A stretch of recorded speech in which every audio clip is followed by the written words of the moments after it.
இன்ஜினியரிங்க்கு என்னென்ன டாக்குமெண்ட் தேவை அப்படின்னு சொல்லி நீங்கள் பார்த்தீங்கன்னா, இப்போ இன்ஜினியரிங்கில் நம்ம முதல்ல ஒரு ஆர்டர் எடுக்கிறதுக்கு முன்னாடி நம்ம நீங்கள் ஒரு ஓனராக இருந்தாலோ இல்லை நீங்கள் எஸ்டிமேஷன் டீமில் இருந்தாலோ, ஸோ நீங்கள் என்ன கொடுக்கணும் அப்படின்னு பார்த்தீங்கன்னா, கஸ்டமர்கிட்ட ஒரு ட்ராயிங் வரும். ஸோ அந்த ட்ராயிங்கில் அவங்களோட ரெக்யூர்மெண்ட்ஸ் எல்லாமே போட்டிருப்பாங்க, என்ன தேவை அப்படிங்கிறத போட்டிருப்பாங்க. அதை நம்ம தயாரிக்கணும் அப்படின்னா நமக்கு எவ்வளோ செலவாகும், நம்ம எவ்வளோவுக்கு அவங்களுக்கு கொட்டேஷன் கொடுக்கலாம். அதாவது எனக்கு இவ்வளோ இருந்தால் என்னால் நான் தயாரித்து தர முடியும், என்னோடய விலை இவ்வளோ, பொருளோட விலை இவ்வளோ அப்படின்னு சொல்லி நம்ம ஒரு கொட்டேஷன் கொடுக்கணும். ஸோ அதை கஸ்டமர் அது மாதிரி பல கம்பெனியில் கொடுத்துருப்பாங்க. ஸோ அதில் இருக்க மொத்த இதையும் பார்த்துட்டு யார் கம்மியாக பண்ணி தராங்களோ அவங்களுக்கு அந்த ஆர்டர் கொடுப்பாங்க. ஸோ நம்ம நம்மளோட கொட்டேஷன் கம்மியாகவும் இருக்கணும், அது நம்மளோட ஒர்க்கை பாதிக்காத அளவுக்கு இருக்கணும். ஸோ கம்மியாக கொடுத்து ஆர்டர் எடுக்கிறதுக்கு ஒரு சைடு முயற்சி பண்ணணும், எடுத்த டைமுக்குள்ளார முடிக்கிறதுக்கு இன்னொரு சைடு முயற்சி பண்ணணும். ஸோ அப்போ நம்ம எந்த மாதிரியெல்லாம் கணக்கு பண்ணலாம் அப்படின்னா, இதில் நான் ஃபஸ்ட்டு போட்டிருக்கேன் பாருங்கள், கஸ்டமர் ட்ராயிங் வந்துருச்சு. ஸோ அதுக்கப்புறம் அதில் என்ன கொட்டேஷனுக்கு என்னென்ன தயார் பண்ணணும் அப்படின்னா, முதல்ல என்ன மெட்டீரியல் கொடுத்துருக்காங்க அப்படின்னு பார்க்கணும். ஸோ அந்த மெட்டீரியல் அவங்க தராங்களா இல்லை நம்ம வாங்கணுமா, ஸோ அப்படிங்கிறத பார்க்கணும். ஸோ நம்ம வாங்கணும் அப்படிங்கன்னா அடுத்து என்ன சைஸில் நம்ம ஆர்டர் பண்ணணும். ஸோ அது அதை நம்ம நோட் பண்ணி கேஸ்டிங்காக இல்லை ரா மெட்டீரியல் ஆர்டர் பண்ணுறோமா, ஸோ என்ன மெத்தடில் பண்ண போகிறோம், என்ன சைஸில் பண்ண போகிறோங்கிறத நம்ம தெரிஞ்சுக்கணும். ஸோ அப்போ அதுக்கடுத்து அது எவ்வளோ வெயிட் வரும் அப்படிங்கிறத கணக்கு பண்ண தெரியணும். ஸோ நம்ம இது உட்காந்து ஃபார்முலா போட்டுலாம் கணக்கு பண்ண வேண்டாம். நீங்கள் இன்டர்நெட்டில் எடுத்திங்கன்னா மெட்டல் வெயிட் கால்குலேட்டர்னு இருக்கும். ஸோ அதில் போனீங்கன்னா எந்த மெட்டீரியலோ அதை செலக்ட் பண்ணிங்கன்னா அதோட நீங்கள் என்ன ரா மெட்டீரியல் சைஸ் வச்சுருக்கீங்களோ அதை அங்கே டைப் பண்ணும்போது உங்களுக்கு வெயிட் எவ்வளோங்கிறது காமிக்கும். ஸோ கூகுளில் நீங்கள் சர்ச் பண்ணாலே வரும் மெட்டல் வெயிட் கால்குலேட்டர். ஸோ இதை அடிச்சிங்கன்னா ஆன்லைன்லேயே உங்களால் பார்த்துக்க முடியும். ஸோ சிம்பிளாக அந்த வேலையை முடிச்சிடலாம். ஸோ அதுக்கப்புறம் ஒரு கேஜி என்ன ரேட்டு, ஸோ ஒவ்வொரு டயாமீட்டருக்கு தகுந்த மாதிரி ரேட்டு வேரி ஆகும். ஸோ அது நீங்கள் ரெகுலராக யார்கிட்ட வாங்குறீங்களோ அவங்கக்கிட்ட கேட்டு வச்சுங்க. ஒரு 20 டயானா எவ்வளோ, 50 டயானா எவ்வளோ, ஸோ 70 டயானா எவ்வளோ, இந்த மாதிரி ஒரு டயாமீட்டர் வரி சைஸ் வழியாக இல்லை திக்னஸ் வைஸாக ஒவ்வொரு அவங்க ஏதாவது வச்சுருப்பாங்க ஒரு ஸ்டாண்டர்ட். ஸோ அவங்களுக்கு நான் எப்படி கனெக்ட் பண்ணுறேன்னு ஃபஸ்ட்டே கேட்டு அதை ஒரு நோட் பண்ணி வச்சுங்க. அதை வச்சு ஒரு கேஜிக்கு இவ்வளோன்னு சொல்லி நீங்கள் கனெக்ட் பண்ணிக்கங்க. ஸோ அப்போ நம்மக்கிட்ட என்ன வெயிட் இருக்கோ அந்த வெயிட்டுக்கு நம்ம கால்குலேஷன் என்ன வெயிட் வந்துச்சோ அந்த வெயிட்டுக்கு எவ்வளோ எத்தனை ரூபா செலவாகும் அப்படிங்கிறத நீங்கள் நோட் பண்ணிக்கங்க. ஸோ இது ஒன்று, இது மெட்டீரியல் ஆஸ்பெக்டில். அடுத்து என்னென்ன ப்ராசஸ் நம்ம பண்ண போகிறோம் அப்படின்னு பார்த்தீங்கன்னா, நீங்கள் ரஃபாக ஒரு ப்ராசஸ் பிளான் நீங்கள் போட்டுக்கணும். ஸோ இப்போ ஒரு கட்டிங் பண்ணுறீங்க எடுத்தோன்னே, ஸோ எவ்வளோ நேரம் கட்டிங் மிஷின் ரன் ஓடும். ஸோ அப்போ அந்த பாட்டை கட் பண்ணுறதுக்கு ஒரு பாட்டுக்கு போட்டு பாருங்கள், ஒரு பாட்டை கட் பண்ணுறதுக்கு எவ்வளோ நேரம், ஸோ அந்த மிஷினோட காஸ்ட்டு எவ்வளோ, ஒரு 1 ஹவர்னால் 1 ஹவருக்கு எவ்வளோ, ஸோ இப்போ கட்டிங்க்கு எவ்வளோ நேரம் ஆகுதோ அதுக்காக கால்குலேட் பண்ணி ப்ரைஸில் போட்டுக்குங்க. இப்போ அடுத்தது அது லேத் இருக்கா, கன்வென்ஷனில் லேத்து மில்லிங்லாம் இருக்குது, சர்ஃபேஸ் கன்னி, சில்னி கிளினி, இந்த மாதிரி எந்த மிஷினை யூஸ் பண்ணுறீங்களோ எவ்வளோ நேரம் அந்த ப்ராசஸ் ரன் ஆகும், ஸோ அதுக்கு எவ்வளோ நேரம் ஆகும். அடுத்து சிஎன்சியில் எடுத்துக்கிட்டிங்கன்னா சிஎன்சி டேனிங்கா, விஎம்சியா, ஸோ இந்த மாதிரி அதுக்கு என்ன ஹவர்ஸ் ரன் ஆகும், அதே மாதிரி என்ன ரேட்டில் நீங்கள் கொட்டேஷன் கொடுக்கணுங்கிறத நோட் பண்ணி வச்சுங்க. ஸோ ஏதாவது இப்போ ஸ்பெஷல் ப்ராசஸ் ஹீட் ட்ரீட்மெண்ட் இருந்துச்சுன்னா அதோட காஸ்ட் எவ்வளோ அவங்கள்ட்ட கேட்டு வச்சுங்க. ஒரு இந்த வெயிட்டில் ஒரு பாட்டு வருது, ஸோ ஹீட் ட்ரீட்மெண்ட் காஸ்ட் எவ்வளோ ஆகும், இல்லை சர்ஃபேஸ் ட்ரீட்மெண்ட் எதாவது கேட்டிருக்காங்கன்னா இந்த மாதிரி சர்ஃபேஸ் ட்ரீட்மெண்ட் பண்ணணுன்னா ஸோ என்ன காஸ்ட் ஆகும், இதெல்லாம் நீங்கள் கேட்டு அதை நோட் பண்ணி வச்சுக்கணும். ஏதாவது இடிஎம்ஸ் இருக்குது அப்படின்னா அதோடய எலக்ட்ரோடு மேக் பண்ணுற மெட்டீரியல் வாங்குறத கூட நீங்கள் நோட் பண்ணணும். மெட்டீரியல் வாங்கினா எவ்வளோ, வாங்குறதுக்கு எவ்வளோ, ஸோ எலக்ட்ரோடோட காஸ்ட் எவ்வளோ, அதுக்கப்புறம் அதோட மிஷினிங்க்கு ஒரு ஹவர் செலவு பண்ணுவீங்க, ஸோ அதோட அந்த ஹவர் ரேட் எவ்வளோ, ஸோ எல்லாமே நோட் பண்ணிக்கணும். ஸோ வயர் கட்னா வயர் கட்டோட காஸ்ட் எவ்வளோ நேரம் ஓடும், இதெல்லாம் நோட் பண்ணிக்கணும். ஸோ ஸ்பெஷல் டூல்ஸ், இன்கேஸ் அந்த பார்ட்டில் ஸ்டாண்டர்ட் டூல்ஸ் இல்லாமல் ஏதாவது ஸ்பெஷல் டூல்ஸ் நீங்கள் வாங்குறீங்க அப்படின்னா அந்த வாங்குகிற டூலோட காஸ்ட் என்ன ஆகும், ஏதாவது புதுசாக நீங்கள் டிசைன் பண்ணி அந்த டூலை நீங்கள் செய்கிறீங்கன்னா அந்த டூலுக்கு என்ன காஸ்ட் ஆகுங்கிறத நீங்கள் உங்களுக்கு வெண்டார் இருப்பாங்க இல்லைங்களா, அவங்கள்ட்ட டூல் சப்ளைஸ் இருப்பாங்க, அவங்கக்கிட்ட நீங்கள் கேட்டு அதை ஃபில் பண்ணிக்கணும். ஸோ அது போக ஏதாவது ஃபிக்சரிங் பண்ணணுன்னா அந்த ஃபிக்சரோட ரா மெட்டீரியல் எவ்வளோ, என்ன மெட்டீரியல் வேணும், அதுக்கு என்ன இதை டாப்பில் போட்டோம் பார்த்திங்களா, அந்த மெட்டீரியல் அப்படி ஆஸ்பெக்டில் என்னென்ன எழுதணுமோ அந்த சைஸு, வெயிட்டு, அதோட காஸ்ட்டு, அதோட மெஷினிங் ஹவர்ஸ், இதெல்லாம் தனியாக நோட் பண்ணி வச்சுக்கணும். ஃபிக்சரிங்க்கு இவ்வளோ செலவாகும்னு சொல்லி. ஸோ அதுக்கப்புறம் பார்த்திங்கன்னா இன்ஜினியரிங் ஹவர்ஸ்னால் நீங்கள் இன்ஜினியரிங் ஹவர்ஸில் என்னெல்லாம் கவர் ஆகும்னா, நீங்கள் டிசைனராக இருக்கட்டும், நீங்கள் வந்து டிசைனுக்கு ஸ்பெண்ட் பண்ணுற டைமாக இருக்கட்டும், இதை அந்த மாதிரி ஆக்சுவலாக ப்ரோக்ராமிங்குமே அதுக்குள்ளே தான் வரும். ஸோ டாக்குமெண்ட் ப்ரிப்பரேஷனாக இருக்கட்டும், அது குவாலிட்டி டாக்குமெண்ட் ப்ரிப்பரேஷனாக இருக்கட்டும், எல்லாமே இன்ஜினியரிங்கில் தான் கவர் ஆகும். ஸோ ப்ரோக்ராமிங் மட்டும் நான் தனியாக போட்டேன். ஸோ இன்ஜினியரிங்னு வச்சாலும் ஓகே தான். ஸோ இது இன்ஜினியரிங் ப்ரோக்ராமிங் எல்லாம் ஒரு இதில் தான் வரும். ஸோ டிசைனுக்கு எவ்வளோ நேரம் ஆகும், இன்கேஸ் ஸ்டேஜ் ட்ராயிங் பிரிக்கணும்னா அதுக்கு எவ்வளோ நேரம் ஆகும், ஸோ அதுக்கப்புறம் ப்ரோக்ராம் பண்ணணுன்னா எவ்வளோ நேரம் ஆகும், ஸோ அதுக்கு எவ்வளோ அதுக்கு எவ்வளோ காஸ்ட் அப்படிங்கிறத நீங்கள் பிரித்து வச்சுக்கணும். இன்ஸ்பெக்ஷனுக்கு பிளானுக்கு எவ்வளோ நேரம் ஆகும், இன்கேஸ் இன்ஸ்ட்ருமெண்ட் ஏதாவது இதுக்கு ஸ்பெஷலாக தேவைப்படுனாலும் அதையும் அந்த பாயிண்ட் நான் இதை எழுதலை, நீங்கள் நோட் பண்ணிக்கிங்க.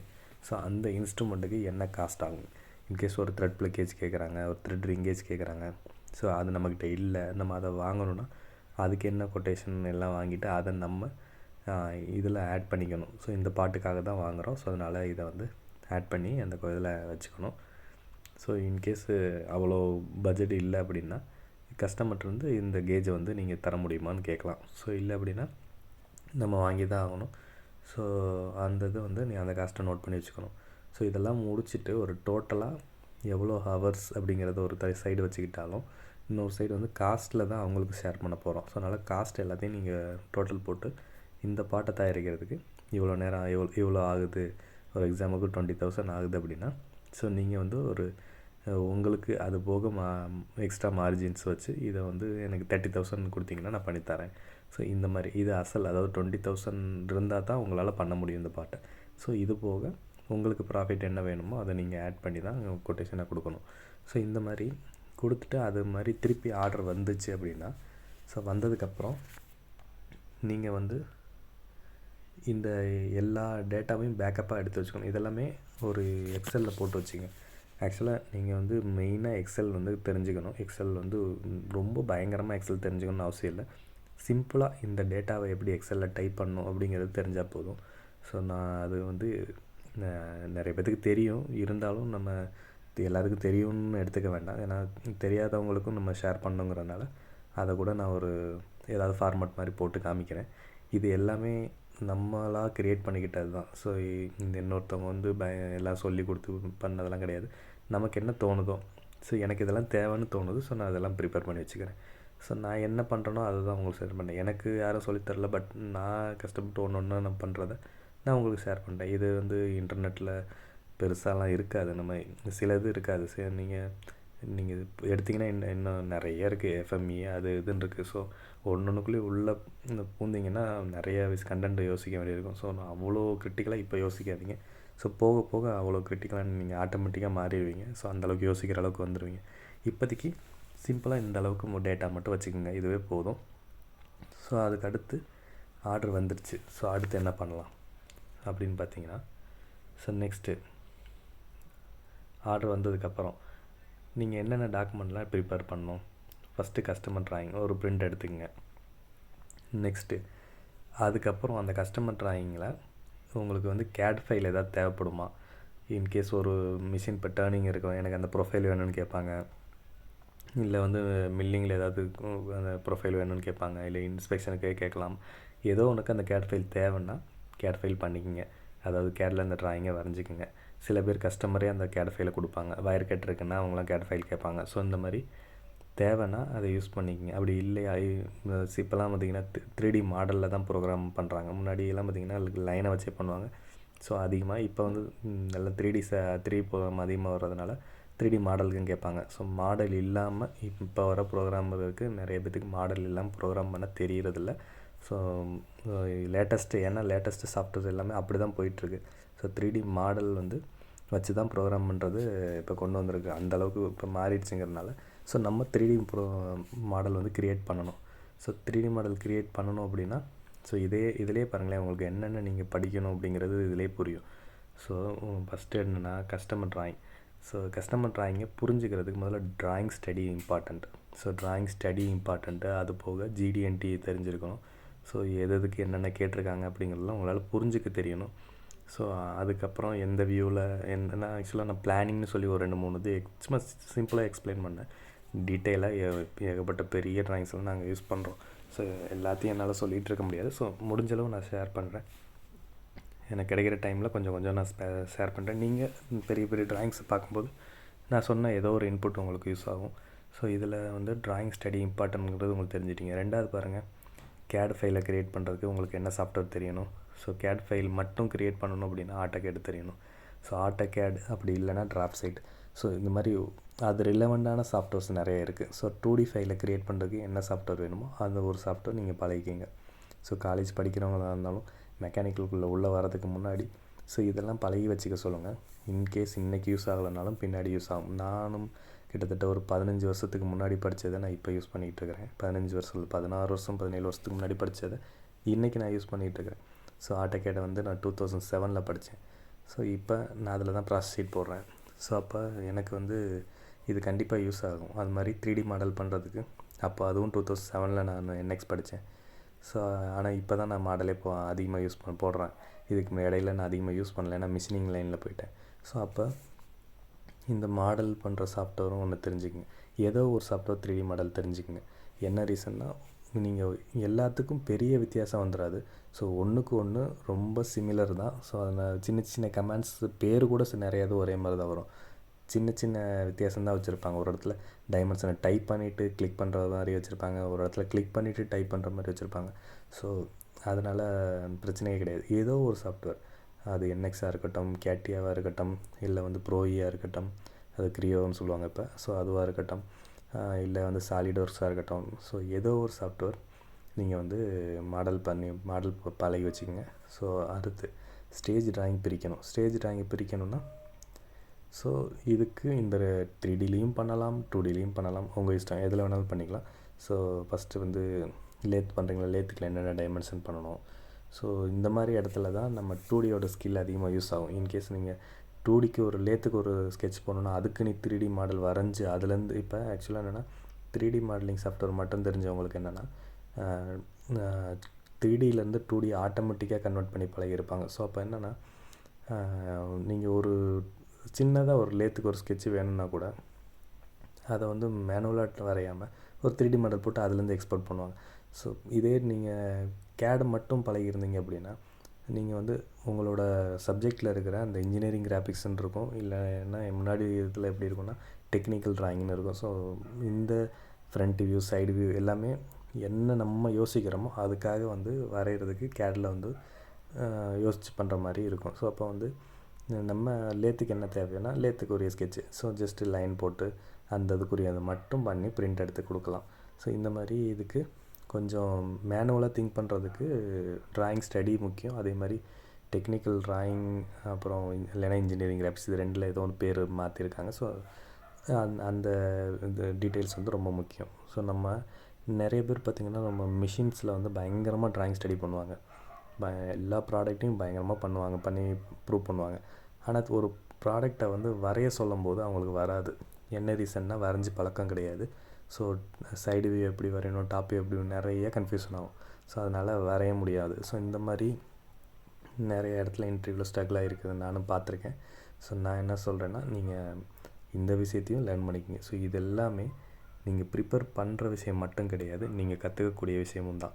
ஸோ அடுத்து ஸ்டேஜ் ட்ராயிங்ஸ் பிரிச்சிங்கன்னா ஒவ்வொரு ப்ராசஸ்க்கு என்னென்ன தேவையோ அவங்கவுங்களுக்கு அந்தந்த ட்ராயிங்கை கொடுத்துட்டிங்கன்னா அவங்கவுங்க தெளிவாக வேலை பார்ப்பாங்க. ஸோ ஃபைனலாக நம்ம ப்ராடக்ட் வரும். ஸோ அடுத்து ஒவ்வொரு ஸ்டேஜுக்கும் என்ன ட்ராயிங் கொடுத்தீங்களோ ஸோ அந்த ட்ராயிங்க்கு ஒரு பலூன் நம்பரை போட்டு ஸோ அதுக்கு வந்து ஒரு இன்ஸ்பெக்ஷன் பிளான் ஒன்று க்ரியேட் பண்ணி கொடுத்துங்க. பலூன் நம்பர் எப்படி போடுறது அப்படின்னா ஒன்றும் இல்லை, நீங்கள் ட்ராயிங் எடுத்துங்க. சில ட்ராயிங்ஸில் லெஃப்ட் சைடு ABCDன்னு கொடுத்துருப்பாங்க, டாப் சைடு 1 2 3ன்னு கொடுத்துருப்பாங்க. ஸோ அதுக்கு லொக்கேஷன்னு சொல்லுவாங்க. அதுக்கு ஏக்கு நேராக ஒரு டைமென்ஷன் வந்து இப்போ லெஃப்ட்டில் இருக்குது அப்படின்னா அது ஏக்கு நேராக எத்தனை நம்பரில் இருக்குது அப்படிங்கிறத லொக்கேஷனில் வந்து எக்ஸலில் டைப் பண்ணுவாங்க. இல்லையா பரவாயில்ல, நீங்கள் வந்து எந்த லெஃப்ட்டில் ஆரம்பித்து ரைட்டு போங்க, அடுத்த ஸ்டெப்பு கீழே வாங்க, அதுலேருந்து லெஃப்ட்டில் ஆரம்பித்து மறுபடியும் ரைட்டில் போங்க. இந்த மாதிரி ஒவ்வொன்று இதுக்கும் ஒரு 1 2ன்னு போட்டு ரவுண்டாக போட்டு நீங்கள் அதை பிரிண்ட் எடுத்து கூட இல்லை ஸ்கேன் பண்ணி உள்ளே வச்சுக்கோங்க.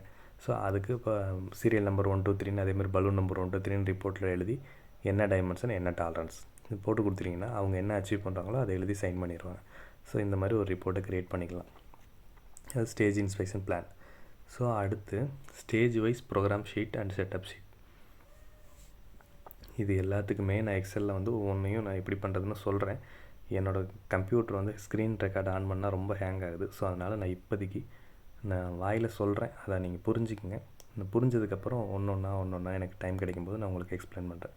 நீங்களும் அதுக்கு இடையில ட்ரை பண்ணி பாருங்கள். இல்லையா ஏதாவது மெத்தட் இருக்கான்னு இன்டர்நெட்டை தேடுங்க, ஃபார்மெட் இருக்கான்னு தேடுங்க, நிறைய லேர்ன் பண்ணுங்கள், கற்றுக்குங்க. ஸோ இதில் வந்து ஏன்னா நான் சொல்லுவேங்கிறதுக்காக வெயிட் பண்ண வேண்டாம். அடுத்து பார்த்திங்கன்னா stage wise program sheet. So இதுலேயே உங்களுக்கு தெரியும் அப்போ நீங்கள் என்ன கற்றுக்கணும், ப்ரோக்ராம் பண்ணத்துக்கு கற்றுக்கணும். ஸோ ஏன் ப்ரோக்ராமை நான் போய் கற்றுக்கணும் அப்படின்னு நீங்கள் நினைக்கக்கூடாது. அதாவது ஒரு ப்ரோக்ராமர் தானே பண்ணுவாங்க, நான் ஏன் பண்ணணும் அப்படி. ஸோ நான் சொல்கிற எல்லா கண்டென்ட்டுமே மெக்கானிக்கல் ரிலவெண்ட்டு தான். ஸோ மெக்கானிக்கலுக்குரியது தான். மெக்கானிக்கலில் இவ்வளோ விஷயங்கள் இருக்குது. நான் தான் சொல்லாத ஏகப்பட்ட விஷயம் இருக்குது. நான் சொன்னது ஒரு பர்சன்டேஜ் தான். ஸோ இப்போ இவ்வளோ விஷயத்தையும் நம்ம தெரிஞ்சால் மட்டுமே நாளைக்கு வந்து நம்ம வந்து ஸ்ட்ராங்காக வந்து நிற்க முடியும். எனக்கு நீ எது வேணாலும் கொண்டு வா, நான் ப்ரூவ் பண்ணுறேன்னு சொல்லி. ஸோ அந்த மாதிரி நீங்கள் ஸ்ட்ராங்காக நிற்கணும் அப்படின்னா எல்லாமே உங்களுக்கு தெரிஞ்சிருக்கணும். ஸோ உங்களுக்கு தெரிஞ்சிருக்கணும் அப்படின்னா நீங்கள் ப்ரோக்ராமிங் ஏதோ ஒரு சாஃப்ட்வேரை நீங்கள் பழகணும். ஸோ எந்த சாஃப்ட்வேருங்கிறது இம்பார்ட்டன்ட் கிடையாது. ஏதோ ஒரு சாஃப்ட்வேர் நீங்கள் ப்ரோக்ராம் பழகிக்கலாம். ஸோ அடுத்து பார்த்திங்கன்னா ஸோ இதுக்கு ப்ரோக்ராம் ஷீட்டில் என்னென்ன நீங்கள் ப்ரோக்ராம் பண்ணி முடிச்சதுக்கப்புறம் ப்ரோக்ராம் ஷீட்டில் நீங்கள் என்னென்ன கண்டென்ட்லாம் கொடுக்கணும், அதுக்கு நான் ஏதாவது ஒரு ஃபார்மேட் போட்டு உங்களுக்கு காமிக்கிறேன். இருந்தாலும் சிம்பிளாக வந்து இதை சொல்லணுன்னா எல்லா சாஃப்ட்வேர்லேயும் ஆட்டோமேட்டிக்காக டேட்டாவை வந்து ப்ரோக்ராம் ஷீட்டாக கன்வெர்ட் ஆகிறதுக்கு ஆப்ஷன் இருக்குது. அது எப்படின்னு உங்கள் சாஃப்ட்வேர் நீங்கள் கற்றுக்கும் போதே தெரிஞ்சுக்கங்க. அதுலேருந்து ஜென்ரேட் பண்ணிங்க சிம்பிளாக. அப்படி இல்லை அப்படின்னா எந்தெந்த டூல் ஸ்டேஷனு இது மில்லிங்காக இருந்தால் எந்த பாக்கெட்டு, எந்த ஏடிசியில் எந்த லொக்கேஷனு, என்ன டூலு, எவ்வளோ கிளாம்பிங் பண்ணணும், அதாவது ஜாப்லேருந்து ஹோல்டர்லேருந்து எவ்வளோ தூரம் வெளியில் வைக்கணும், எவ்வளோ தூரம் ஜாப்புக்குள்ளே போகணும், ஒர்க்கிங் டெப்த்துன்னு சொல்லுவோம் இந்த மாதிரி. அப்புறம் வேறு என்னென்னா அதோட சைக்கிள் டைம் எவ்வளோ, ஸ்பிண்டில் ஸ்பீடு எவ்வளோ, ஃபீட் ரேட் எவ்வளோ நேரம் ஓடும், அப்புறம் அதுக்கு ஏதாவது ரிமார்க்ஸ் இருந்துச்சுன்னா நோட்ஸ் இருந்துச்சுன்னா நோட்ஸ் கொடுத்துக்கலாம். ஸோ இந்த மாதிரி இதெல்லாம் ப்ரோக்ராம் ஷீட்டில் வரணும். செட்டப் ஷீட்டில் என்ன வரணும்னா எப்படி கிளாம் பண்ணணும், என்ன மாதிரி ஃபிக்சர் யூஸ் பண்ணணும், என்ன மாதிரி கிளாம்பிங் மெத்தட் யூஸ் பண்ணணும், எக்ஸ் ஆப்செட் எங்கே எடுக்கணும், ஒய் ஆப்செட் எங்கே எடுக்கணும், ஜெட் ஆப்செட் எங்கே எடுக்கணும். ஸோ இந்த மாதிரி விஷயங்கள்லாம் செட்டப் ஷீட்டில் வரும். இன்கேஸ் சி ஆக்சிஸ் அலைன் பண்ணணுன்னா எந்த ரெஃபரன்ஸ் பிளாட் அலைன் பண்ணணும், என்ன டிகிரின்னு இன்புட் பண்ணணும். ஸோ இந்த மாதிரி விஷயங்கள்லாம் அதில் இருக்கும். இல்லை கிளாம்பிங்க்கு ஏதாவது டைட் வைக்கும்போது இவ்வளோ நியூட்டன் தான் வைக்கணும், ஸோ இந்த இடத்துல இந்த போல்ட்டு தான் யூஸ் பண்ணணும், ஏதாவது ஒரு எந்த நாள் படம் போட்டு செட்டப் ஸ்கெட்சில் காமிக்கலாம். ஸோ இந்த ஒரு விஷயம் வந்து நீங்கள் பண்ணணும். ஸோ அதுக்குரிய டேட்டாஸ் எல்லாமே நீங்கள் வந்து பிரிண்ட்டாக கொடுக்கணும். அடுத்து பார்த்திங்கன்னா விஷுவல் இன்ஸ்பெக்ஷன் ஷீட்டு, இல்லைன்னா என்கிரேவிங் சம்மந்தப்பட்ட டீட்டெயில்ஸ் ஏதாவது அடிஷ்னலாக இதெல்லாம் நீங்கள் ஆட் பண்ணணும். ஏதோ ஒரு ஷீட்டை க்ரியேட் பண்ணி இந்த பார்க்க ப்ராடக்ட் இந்த மாதிரிலாம் இருக்கணும், இதெல்லாம் மிஸ் ஆகிருக்கான்னு செக் பண்ணுங்கள். அந்த மாதிரி ஒரு செக்லிஸ்ட் மாதிரி நீங்கள் வச்சுக்கலாம். என்கிரேவிங் பண்ணியிருந்தால் என்கிரேவிங் இந்த மாதிரி தான் இருக்கணும். ஸோ இந்த டீபரிங் இதெல்லாம் விஷுவல் பாருங்கள், டென்ட் டேமேஜ் இல்லாமல் இருக்கான்னு பாருங்கள். ஸோ இந்த மாதிரி ஏதோ ஒரு ஷீட்டை நீங்கள் க்ரியேட் பண்ணி கொடுக்கலாம். ஸோ இதெல்லாம் ஒரு செக்லிஸ்ட் மாதிரி தான். அடுத்து ப்ராடக்ட் ட்ராக்கர். ஸோ இந்த ட்ராக்கர்லாம் வந்து நீங்கள் பிரிண்டில் கொடுக்கணுன்னு அவசியம் இல்லை, பட் இது வந்து நீங்கள் வச்சுக்கணும். ஸோ ஒரு பிளான் இல்லாமல் நம்மளால் ஒரு இதை பார்ட்டை வந்து கம்ப்ளீட் பண்ணுறது கஷ்டம். நீங்கள் ஒரு பார்ட் பண்ணிங்கன்னா ஈஸியாக பிளான் போட்டு அழகாக வந்து முடிச்சுட்டு போயிடுவீங்க. இதே ஒரு 100 பார்ட் உங்கள்கிட்ட கொடுத்துருக்காங்க அப்படின்னா, ஸோ ஒரு பாட்டு எடுத்து பண்ணிகிட்ருப்பீங்க, அடுத்த பாட்டு அர்ஜென்ட்னா அந்த பாட்டு பின்னாடி போயிடுவீங்க. ஒரு 2 ஆப்ரேஷன் பண்ணி இதை வச்சுட்டு போயிருப்பீங்க. திருப்பி நீங்கள் வந்து ஒரு மாதம் கழித்து வந்து பார்க்கல, ஆமாம் இல்லை 2 ஆப்ரேஷனில் தான் நிற்கிது, இந்த பாட்டு நம்ம எடுக்கவே இல்லையே, இவ்வளோ நாள் பார்க்கலையே அப்படிங்கிற ஒரு உங்களுக்கு அப்போ தான் புரியும். ஸோ இதுவே வந்துட்டு ஒரு ஷீட்டாவோ இல்லை வந்து ஒரு போர்டில் வந்து நீங்கள் எழுதி வச்சு உங்கள்கிட்ட என்னென்னலாம் பாட்டு இருக்குது 100 பார்ட்ஸும் எழுதி ஆப்ரேஷன் 1 2 3ன்னு சொல்லி ரைட் சைட் போட்டு ஒவ்வொன்றுக்கு என்னென்ன ஆப்ரேஷன் இருக்குது அதெல்லாம் வரிசையாக எழுதிட்டு ஒன்றுக்கும் நீங்கள் முடிக்க அதை டிக் பண்ணியோ இல்லை கலர் கோடிங் கொடுத்தோ பச்சை கலர் கம்ப்ளீட்டாக அதெல்லாம் எழுதிட்டு வந்தீங்கன்னா, ஸோ எந்தெந்த ஜாப் எங்கெங்கே நிற்கிதுன்னு ஒரே நாளில் வந்து உங்களால் ஒரு ஃப்ராக்ஷன் ஆஃப் செகண்டில் உங்களால் தெரிஞ்சிக்க முடியும். ஸோ இதுக்கு ஒரு ட்ராக்கர் நீங்கள் போட்டு வச்சுக்கணும். அதை எப்படி எக்ஸலில் போடணுங்கிறத நான் காமிக்கிறேன். இல்லை டார்கெட் டைமுக்கு மாதிரி போட்டு அந்த டார்கெட் டைமில் போகிறோமான்னு ட்ராக் பண்ணுறதுக்கும் எக்ஸல் போடலாம். ஸோ இது எக்ஸலும் போடலாம், போர்ட்லேயும் எழுதலாம். ஸோ ஏதோ ஒரு மெத்தடில் உங்களுக்கு கண்ணுக்கு முன்னாடி அது தெரியணும். ஸோ அந்த மாதிரி நீங்கள் வந்து க்ரியேட் பண்ணி வைக்கணும், இல்லைன்னா கண்டிப்பாக ஃபெயிலியர் ஆகும். ஸோ அடுத்து ரூட் கார்டுன்னு என்னென்னா என்னென்ன ப்ராசஸ் என்னென்ன சீக்வன்ஸ்னு சொல்லி அதில் இருக்கும். அடுத்து அந்தந்த மிஷினில் எடுக்கிறவங்க அதை வந்து யார் கம்ப்ளீட் பண்ணாங்க, என்னைக்கு கம்ப்ளீட் பண்ணாங்க, எவ்வளோ குவான்டிட்டி கம்ப்ளீட் பண்ணாங்க, ஏதாவது ரிஜெக்ஷன்ஸ் இருக்கா, இல்லை எவ்வளோ அக்செப்ட் ஆகிருக்கு. ஸோ இந்த மாதிரி டேட்டாஸ்லாம் ஒவ்வொரு ஸ்டேஜ் பை ஸ்டேஜாக நம்ம ப்ராசஸ் பிளானில் இருக்கிறதுக்காக அந்த ரூட் கார்டில் டேட்டா கேப்சர் ஆகும். Next tool monitoring sheet. In case உங்கள் ஜாப் நீங்கள் இப்போ ஒரு ஜாப் பண்ணுறீங்க, பிரச்சனை இல்லை. இந்த ஒரு ஜாப்பு நீங்கள் ப்ரூவ் பண்ணுறது நாளைக்கு வந்து இன்றைக்கி ஒரு ஜாப் 2 ஜாப் ப்ரூவ் பண்ணுவீங்க, நாளைக்கு வந்து ஒரு 1000 நம்பர்ஸோ 20,000 நம்பர்ஸோ அந்த மாதிரி ரன் ஆகணும் அப்படின்னா, ஸோ இப்போவே நீங்கள் வந்து டூலோட காஸ்ட்லாம் நீங்கள் கண்ட்ரோல் பண்ணி வைக்கணும். ஸோ அப்போ நான் இன்றைக்கி வந்து ஒரு ஜாப் தானேன்னு சொல்லிட்டு ஒரு 5000 செலவு பண்ணி ஒரு டூலை போட்டு நீங்கள் இன்செட் அது இதுன்னு வாங்கி நீங்கள் பண்ணி ப்ரூவ் பண்ணிடுவீங்க. நாளைக்கு அதே 50,000 ஜாப் போடும்போது ஒவ்வொரு ஜாப்புக்கு இதே 5000 நம்மளால் செலவு பண்ண முடியாது. ஸோ அப்போ அந்த இன்செட்டு இவ்வளோ ஜாபுக்கு கொண்டு வரதுக்கு என்ன மாதிரி பண்ணணுமோ அதை இப்போவே யோசித்து பண்ணி, ஸோ அந்த இன்செட் எவ்வளோ லைஃப் வருது, ஸோ அப்போ இந்த லைஃப்பை நோட் பண்ணி வச்சா தான் நம்ம இதை விட பெட்டரான லைஃப் கொண்டு வர மாதிரி என்ன இன்செட் இருக்குது, இல்லை இதை விட பெட்டரான ப்ராசஸ் இருக்கா, இல்லை ப்ரோக்ராமிங் மெத்தட் இருக்கா, ஸோ இந்த மாதிரி ஆங்கிளில் நம்மளால் யோசிக்க முடியும். இன்கேஸ் ஒரு எக்ஸாம்பிளுக்கு ஒரு ஷேப்பில் நீங்கள் வந்து ஒரு ப்ரொஃபைல் வந்து க்ரியேட் பண்ணணும். அது வித்து வந்து கிட்டத்தட்ட ஒரு 30 mm இருக்குது அப்படின்னா, ஸோ அந்த இடத்துல நீங்கள் ஒரு குரூவிங் டூல் வச்சு ப்ளஞ்ச் பண்ணுறீங்க அப்படின்னா, ஸோ 3 mm குரூவிங் டூல் வச்சு ப்ளஞ்ச் பண்ணி வந்து நீங்கள் பண்ணுறீங்க அப்படின்னா, இன்செட் ஒரு ஜாபுக்கு ஒரு இன்செட் போயிடுது அப்படின்னா, இதை வந்து அடுத்து குரூவிங் மெத்தடையும் யூஸ் பண்ணணும். ஸோ வேறு ஏதாவது மெத்தட் இருக்கா அப்படின்னு நம்ம யோசிக்கணும். இன்கேஸ் டேர்னிங் இன்செட்டை வச்சு கொஞ்சம் கொஞ்சமாக உள்ளே ப்ளஞ்ச் பண்ணி டேர்ன் பண்ணோம் அப்படின்னா ஏறின மாதிரி வருது. ஸோ அதோட லைஃப் ஜாஸ்தி வருதுன்னா வித்து ஜாஸ்தி இருக்கப்போ அந்த டேர்னிங் டூலில் பண்ணலாம். டேர்னிங் டூல் குரூவிங் டூலோட நல்ல லைஃப் வரும். ஸோ அப்போ VNMG இந்த மாதிரி ஒரு டூலை யூஸ் பண்ணி அந்த மாதிரி ஏதாவது ஒரு மெத்தடை மாற்றி அதை விட பெட்டரான லைஃப் கொண்டு வரணும், காஸ்ட்டு கம்மி பண்ணணும். ஸோ இந்த மாதிரி இதுக்கு நம்ம டூல் மானிட்டரிங் ஷீட் வந்து ரொம்ப முக்கியம். ஸோ அடுத்து ஃபைனல் இன்ஸ்பெக்ஷன் ரிப்போர்ட். நம்ம கஸ்டமருக்கு சப்மிட் பண்ணுறதுக்கு என்ன ஃபார்மேட்டில் ஒரு ரிப்போர்ட் வேணுமோ, ஸோ அதுக்கு ஒரு ஃபார்மேட் போட்டு அதை வச்சுக்கணும். ஸோ கம்ப்ளீட் பண்ணும்போது அதை நம்ம ஃபில் பண்ணி நம்ம சப்மிட் பண்ணணும். ஸோ அடுத்து ஃபீட்பேக் ஃபார்ம். இன்கேஸ் இந்த பார்ட்டில் ஏதாவது ஒரு தப்பு இருந்தால், இல்லை ஏதாவது ஒரு அப்சர்வேஷன் அவங்க பண்ணியிருந்தாலோ, இல்லை நம்ம பிளான் அவங்க ஏதாவது மாற்றிருந்தாலோ, நமக்கு வந்து இதெல்லாம் பிரச்சனை இருக்குது, நாங்கள் இதெல்லாம் சரி பண்ணியிருக்கேன், இதை ப்ளீஸ் அப்டேட் பண்ணிக்கோங்க அப்படிங்கிற மாதிரி. ஸோ ஒரு எந்த டிபார்ட்மெண்ட்லேருந்து வேணாலும் அதை நமக்கு வந்து ஃபீட்பேக்காக சொல்லலாம். ஸோ இதுக்கு ஒரு ஃபார்மை நம்ம கொடுக்கணும். ஸோ அதில் அவங்களோட இதில் ஃபேஸ் பண்ண இஷ்யூஸ் வந்து எழுதி கொடுப்பாங்க. அதை எப்படி நம்ம கரெக்ட் பண்ணணுமோ அதை பார்த்து நம்ம கரெக்ட் பண்ணலாம். நான் சொல்கிறது தான் பண்ணணும்னு சொல்லி ஒன் வே கம்யூனிகேஷன் இருக்கக்கூடாது. இது அவங்க சைடு இருந்தும் நம்ம ஃபீட்பேக் எடுத்துக்கணும். ஸோ 2 வே கம்யூனிகேஷனாக இருந்தால் மட்டுமே நம்ம அது சக்ஸஸ்ஃபுல்லாக வரும். இல்லை அப்படின்னா அவங்களுக்கு தெரியாமையே அவங்க வந்து ஏதோ ஒன்று பண்ணிகிட்ருப்பாங்க. நீங்கள் சொன்னது தான் நடந்திருக்குன்னு நீங்களும் நினச்சிட்டு இருப்பீங்க. கடைசியில் வந்து என்றைக்கோ ஒரு நாள் தான் உங்களுக்கே தெரிய வரும், அது நம்ம சொன்னதுபடி நடக்கவே இல்லை அப்படின்னு சொல்லி. ஸோ இதுக்கு வந்து ஃபீட்பேக் சிஸ்டம் கொண்டு வந்துட்டிங்க அப்படின்னா அவங்க ஏதாவது பண்ணாலும் உங்களுக்கு அது ஏதோ ஒரு மெத்தடில் உங்களுக்கு கம்யூனிகேட் பண்ணிடுவாங்க. ஸோ உங்களுக்கு தெரியும் இதில் எது கரெக்ட் அப்படிங்கிறது நீங்களும் புரிஞ்சுக்கிட்டு ஸோ உங்களால் அதை கரெக்ட் பண்ணிக்க முடியும். ஸோ உண்மையிலே நம்ம சைடு பிரச்சனை இருந்துச்சுன்னா நம்ம சால்வ் பண்ணிக்கலாம். இல்லையா அவங்க எடுத்த டிசிஷன் தப்பாக இருந்தாலும் நீங்கள் அவங்களுக்கு எக்ஸ்பிளைன் பண்ணி கரெக்ட் பண்ணலாம். ஸோ அடுத்து செக்லிஸ்ட் ஃபார் பேக்கப். இதெல்லாம் பண்ணியாச்சு, ஜாபும் ஓட்டியாச்சு. ஸோ அப்போ அடுத்த தடவை இந்த ஜாப் வந்தால் நீங்கள் ப்ரூவ் பண்ண எல்லா ரெக்கார்ட்ஸும் உங்களுக்கு வேணும். ஸோ அப்போ அதுக்கு ஒரு செக்லிஸ்ட் போடணும். நீங்கள் ஒரு ஃபிக்ஸர் பண்ணியிருப்பீங்க, ஃபிக்ஸருக்கு ஒரு நம்பர் போட்டு வச்சிங்களா, உங்களோட ஜாபுக்காக அந்த ஐடென்டிஃபிகேஷன் அதில் இருக்கா, அதை தனியாக எடுத்து வச்சுருக்கீங்களா, ஸோ ஒரு ப்ரோக்ராம் பண்ணியிருப்பீங்க, அந்த ப்ரோக்ராமை பத்திரமா எடுத்து உள்ளே வச்சுருக்கீங்களா, நாளைக்கு மறுபடியும் வரும்போது திருப்பி ஃபஸ்ட்லேருந்து ப்ரோக்ராம் போடுவீங்களா, இல்லை இந்த ப்ரோக்ராமே யூஸ் பண்ணுவீங்களா. ஸோ அப்போ நம்ம அதுக்கு பேக்கப் வேணும். ஸோ ஒவ்வொரு ப்ரூவான ப்ரோக்ராம் நீங்கள் கேமில் போட்ட ப்ரோக்ராம் பேக்கப் எடுக்கிறது வந்து ஒரு சைடு இருந்தாலும், மிஷினில் ப்ரூவான ப்ரோக்ராம்லேருந்து பேக்கப் எடுக்கணும். ஏன்னா அதில் சில கோட்ஸ் சேஞ்ச் பண்ணியிருப்பாங்க, சில ரெட்ராக்ஷன் மாற்றிருப்பாங்க, ஏதாவது ஒன்று சின்ன சின்ன சேஞ்சஸ் பண்ணியிருப்பாங்க. ஸோ அதுலேருந்து பேக்கப் எடுத்திங்கன்னா அந்த மிஷினுக்கு மறுபடியும் போடும்போது அப்படியே வேலை செய்யும். ஸோ அதனால் மிஷின்லேருந்து பேக்கப் எடுத்து வைக்கணும். ஸோ ஒவ்வொரு மிஷின்லேயும் அந்த மாதிரி பேக்கப் எடுத்து வைக்கணும். ஏதாவது ஒரு பாயிண்ட்ஸ் ஏதாவது நீங்கள் ஷேர் பண்ணணும்னு நினைக்கிறீங்கன்னா ஒரு நோட்டாவோ இல்லை வந்து நீங்கள் ரிட்டன் கூட எழுதி வச்சுக்கலாம். ஸோ இந்தந்த ப்ராப்ளம்லாம் நாங்கள் ஃபேஸ் பண்ணோம், இது எல்லாத்தையும் நாங்கள் இந்த மாதிரிலாம் சால்வ் பண்ணோம்.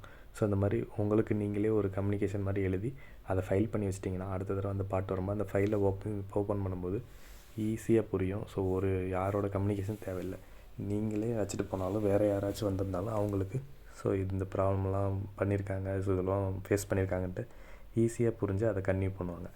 ஸோ இந்த மாதிரி விஷயங்கள்லாம் நீங்கள் பண்ணிங்க அப்படின்னா ரொம்ப ஈஸியாக முடியும். ஸோ நான் சொன்னது உங்களுக்கு யூஸ் ஆகிருக்குன்னு நினைக்கிறேன். ஸோ அடுத்து இதெல்லாம் உள்ள டீட்டெயிலாக ஒன்று ஒன்றா போகலாம். ஸோ இப்போதைக்கு இது போதும். தேங்க்யூ.